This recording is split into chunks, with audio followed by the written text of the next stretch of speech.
Bom, vamos seguir aqui com a questão da entrevista familiar. Fatores que facilitam a entrevista. A assistência dispensada ao potencial doador e seus familiares, tá?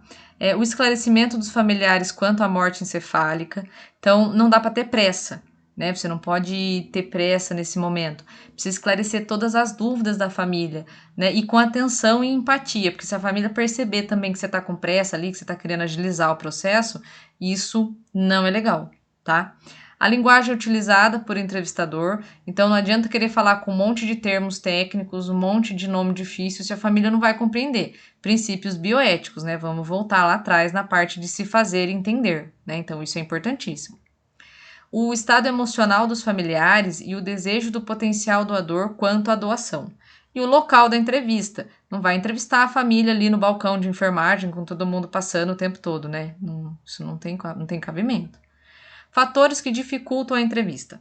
A assistência dispensada ao potencial doador e aos familiares, ou seja, se essa assistência não foi adequada, se o familiar não percebeu que foi dado ao seu ente querido toda a atenção e assistência necessária, né? No caso, se a família entender, né, que não foi feito todo o possível pelo seu parente, isso vai dar ruim. E é absurdo, né, a gente pensar que isso vai acontecer, mas a família precisa saber, né, que foi feito todo o possível para que esse diagnóstico de morte encefálica não viesse a acontecer. Foi feito tudo em prol da vida do seu ente querido, mas infelizmente não foi possível. Então, quando a família não tem essa visão, acaba dificultando um pouco. O esclarecimento, né, dos familiares a respeito do diagnóstico, aí vai cair naquela coisa que nós falamos, né, nos outros vídeos, a respeito do familiar olhar o seu ente querido ali respirando e ele não entender que é a máquina que está fazendo aquilo, tá? O local, o momento da entrevista.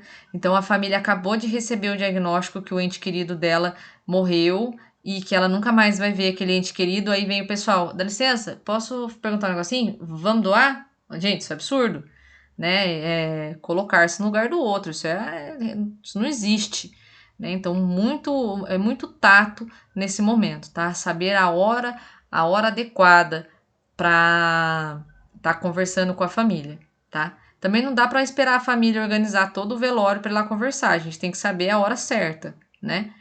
A postura do entrevistador, tá?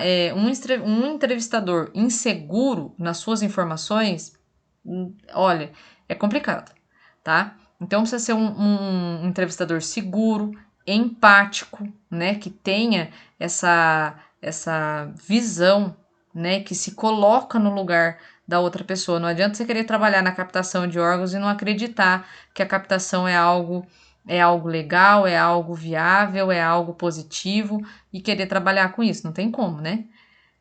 A inexistência prévia de diálogo entre os familiares sobre questões de doação. Isso aqui a gente não consegue intervir muito. Raras vezes que a equipe de captação consegue atuar nessa parte.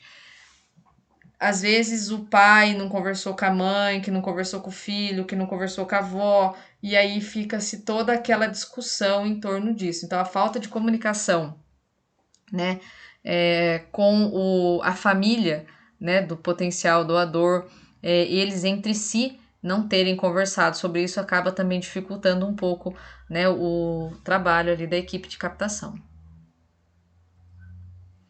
Pontos importantes. Então, a gente vai antecipar algumas questões que podem surgir. Então, por exemplo, a família costuma se questionar: os órgãos e tecidos doados serão utilizados? Provavelmente sim, né? Então, vamos colocar que, em tese, é para se usar 100%, só se houver algo, né, alheio ali à nossa vontade, mas provavelmente sim. Haverá desfiguração do corpo? Não, nenhuma desfiguração, tá? Não existe isso de velar com o caixão fechado porque doou os órgãos. Será um procedimento longo? Provavelmente sim, tá? A captação, ela requer, né, muito cuidado, muito preparo, uma equipe bem treinada, então provavelmente pode demorar esse procedimento. Haverá alguma despesa para a família? Não, nenhuma. Como a gente viu na parte de legislação, não mais, né? Ela passou a ser gratuita. Haverá alguma dor? Não, também não haverá nenhuma dor. Qual será a sequência dos eventos? Isso vai depender dos órgãos, né? Então não tem como a gente estabelecer esse parâmetro para a família. A gente apenas aponta que depende da condição dos órgãos. Já aconteceu de situações de, né, durante a captação, focar em determinados órgãos e aí, no momento ali da cirurgia, aquele órgão deixou de ser viável, por exemplo, tá? Será dito quem é o receptor? Não, não será dito. O corpo pode ser velado depois da extração? Sim, normalmente. O resto da família precisa saber que os órgãos foram doados? Não, ninguém precisa saber, porque não há como perceber, tá? Então, a forma como a cirurgia é executada e o corpo é entregue à família, só quem vai saber é quem, né, autorizou ali a doação e para quem a pessoa contar. No velório não dá para saber absolutamente nada do que aconteceu, tá bom?